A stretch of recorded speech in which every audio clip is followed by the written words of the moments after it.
మహేశ్వరం నియోజకవర్గం నుంచి చేవెళ్ళ పార్లమెంట్ మన రంజితన్న గెలుపు కోసం నెల రోజుల నుంచి ప్రతి ఒక్క డివిజన్ ప్రెసిడెంట్ ప్రతి కార్యకర్త నెల రోజు డోర్ టు డోర్ క్యాంపెయినింగ్ చేసిర్రు. ప్రతి ఒక్కరు బాగా రంజితన్న గెలుపు కోసం రాత్రి పగలు పనిచేసి ఈరోజు మేము ఒక కిలోమేసమ్మ అమ్మవారి దగ్గర రంజితన్న గెలుపు కోసం ఒక గెట్ టుగెదర్గా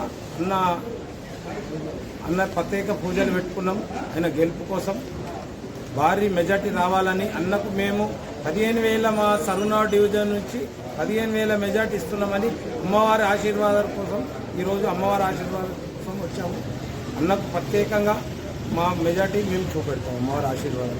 సరునాడు డివిజన్లోని గత నెల రోజుల నుంచి ఎండనగా వాననగా మా అధ్యక్షుడు గోని శంకర్ యాదవ్ గారి ఆధ్వర్యంలో ఇక్కడ మా మహేందర్ అన్న, మా బాలన్న, మేము ఇంకా మిగతా మా కాంగ్రెస్ పార్టీ కుటుంబ సభ్యులందరం చాలా కష్టపడి ఈరోజు అన్న భారీ మెజార్టీతో గెలవాలని మా ఇంటి దేవత, మా సరునాథ్ దేవత కీలమసమ్మ అమ్మవారి దగ్గర ప్రత్యేక పూజలు నిర్వహించడం జరిగింది.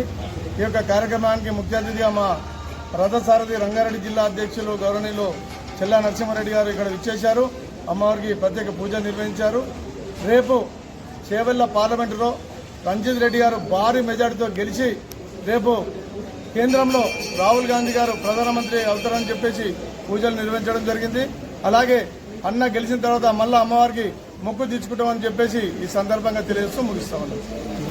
చేవెళ్ళ పార్లమెంట్ నియోజకవర్గంలోని మహేశ్వరం అసెంబ్లీ సెగ్మెంట్లో నర్మనగర్ డివిజన్లో శంకర్ యాదవ్ డివిజన్ ప్రెసిడెంట్ ఆధ్వర్యంలో ఇక్కడ మహేందర్ యాదవ్ గారు కానీ, ధనరాజు గారు కానీ, బాలకృష్ణ గారు కానీ, కిషోర్ గారు కానీ, ప్రతి ఒక్కరు కూడా చిన్న గారు కానీ, సంతు గారు కానీ, మధుసూదన్ గారు కానీ, రంజిత్ గారు కానీ, అందరు నరసింహరావు గారు కానీ ఈ డివిజన్లో సుమారు నెల రోజుల నుంచి బూత్ స్థాయి మీటింగ్లు, సమావేశాలు ఏర్పాటు చేసి రంజిత్ రెడ్డిని గెలిపించడం భారీ